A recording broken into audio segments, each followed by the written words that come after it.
This week on Good Film Hunting, we're breaking out an acoustic guitar for a little song sung blue. Oh, yeah.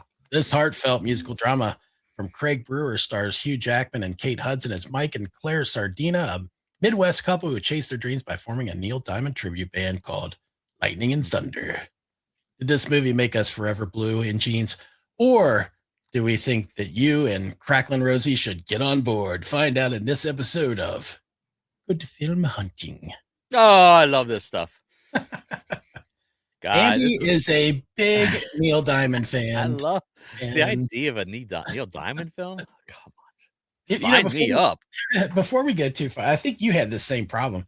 I actually went down and sat to watch this last night, and I knew a couple weeks ago, I think we may have talked about this. I thought this movie was actually about Neil Diamond. I did too. Yeah, so when I found out that it wasn't, it took a little bit of the luster off for me about wanting to watch it.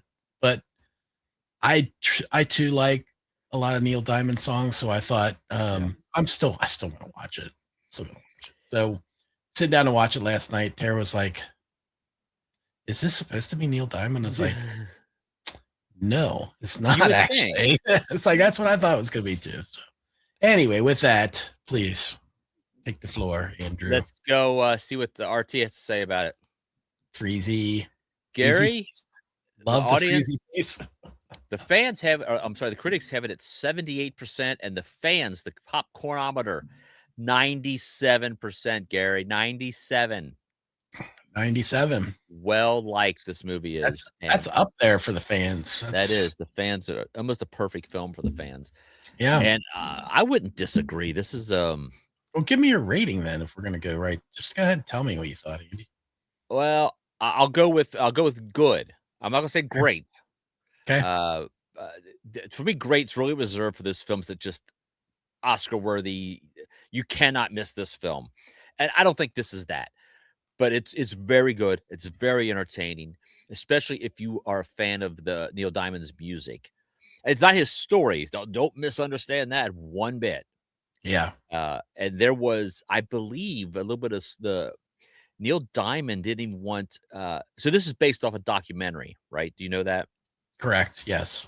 And Neil Diamond wouldn't let him use the music for the documentary until one Edward Vedder stepped in and asked them to please let him use the music for the documentary. And that became a documentary that became this film, which is where we are today. So Therese was very happy that there's a Pearl Jam reference in this whole thing. And there's a brief Eddie Vedder appearance in the film.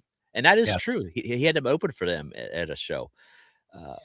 But as a fan of Neil Diamond's music, thanks to my mother, and this was very enjoyable for me. I did not know this story at all. Therese was filling me in on the story because she knew the story. Yeah, and a lot of the story in the film is not true. There's a lot of embellishment, and the fact that the kids never age is interesting to me. That's a good point. And I will say I don't want to talk about what happens in the movie. Because I don't want to give away some of the parts. The scene that catches you off guard because you don't see it coming. Yeah, and so I'm going to completely ignore that. But that is particularly one of the moments that did not actually happen to this couple. So that is one of the things to state. But Andy, I'm going to disagree with you a little bit though, as far as where I landed on this movie. And I don't know if it just hit me at the right time. Maybe I got great on this one.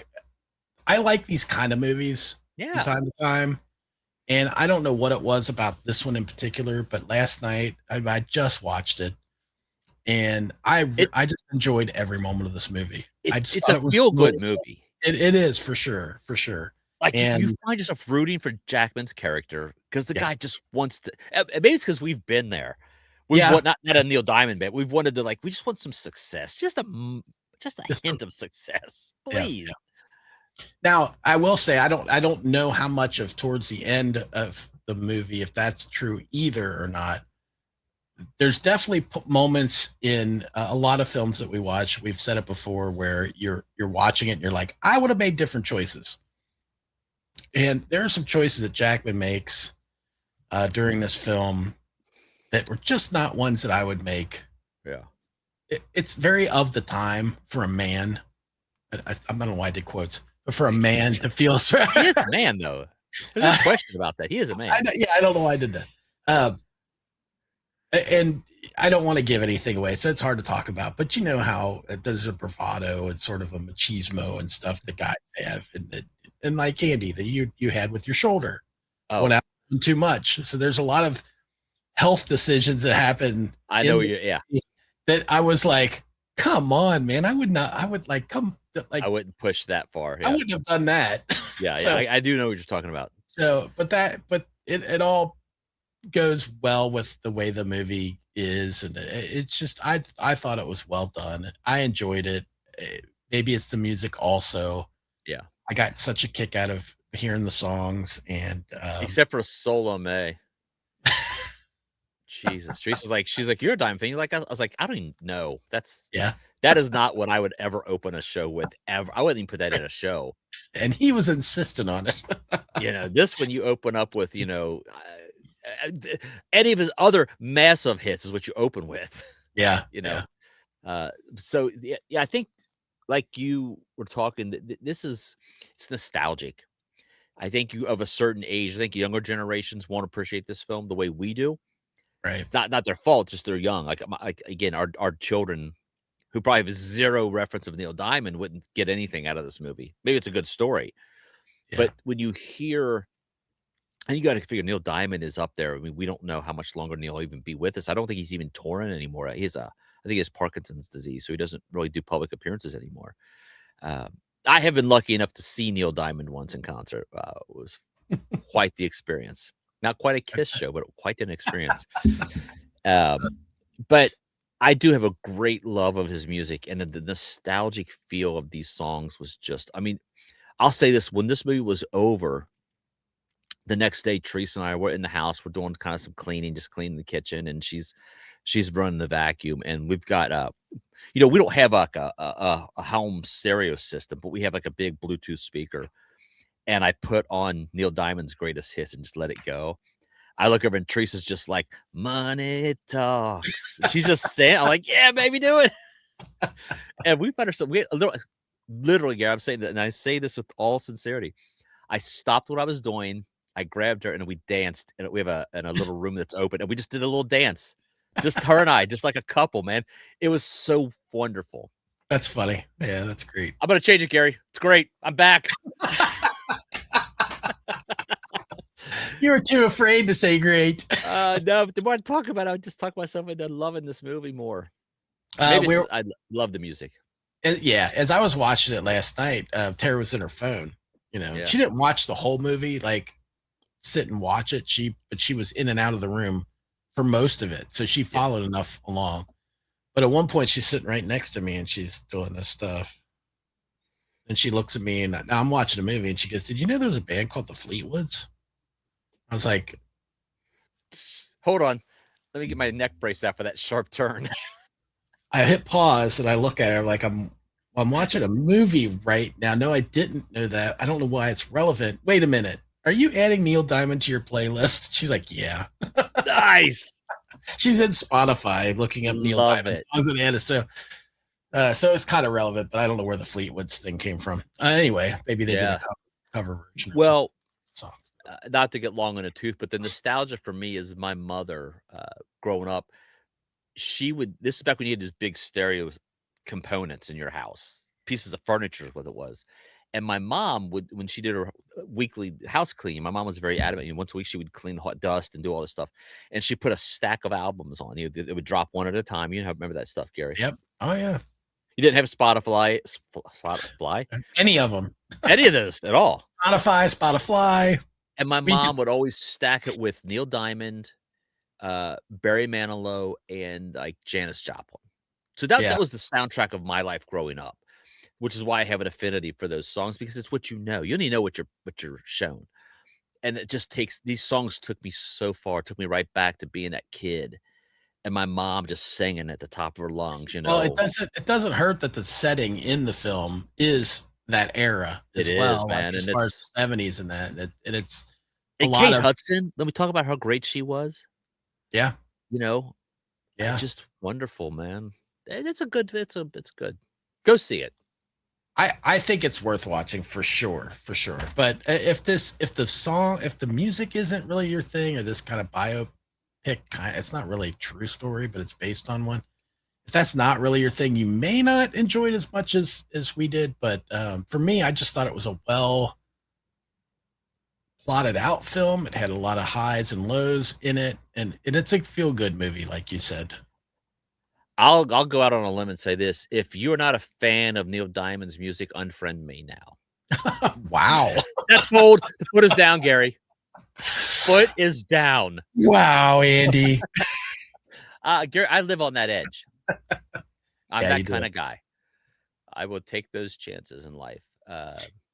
Yeah, do yourself a favor.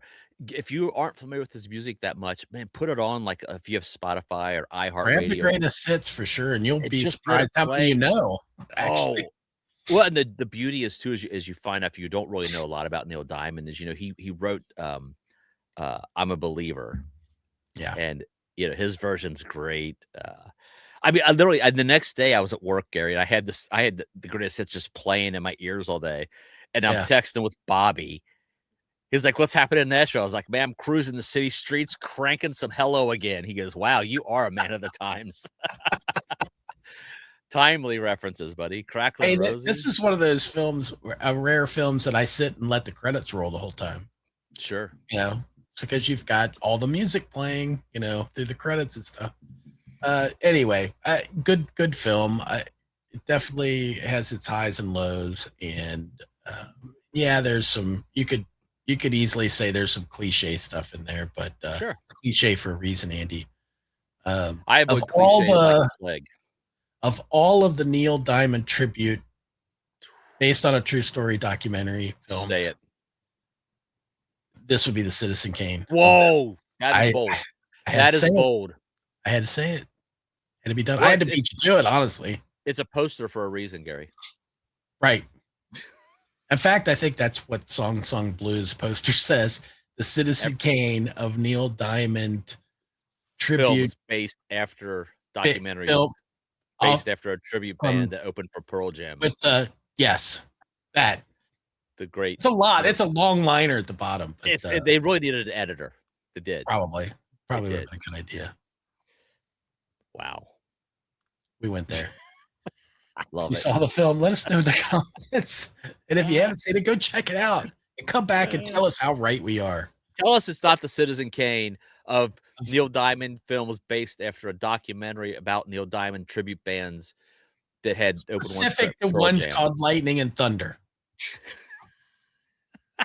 I may have added that last part. Horrible name, by the way. Horrible name.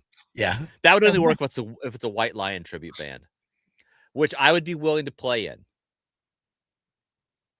I'm just saying. I'm thinking. I don't think I need a wig. Anyway. Thanks, everybody. Catch us next time. Now we're just entertaining ourselves. As we hunt for more good films. Good film hunting. Say goodbye, Andy. You like apples? I don't know if I like apples. This has been a Touch of Madness production, brought to you by the creative minds at Tommy Twins Media.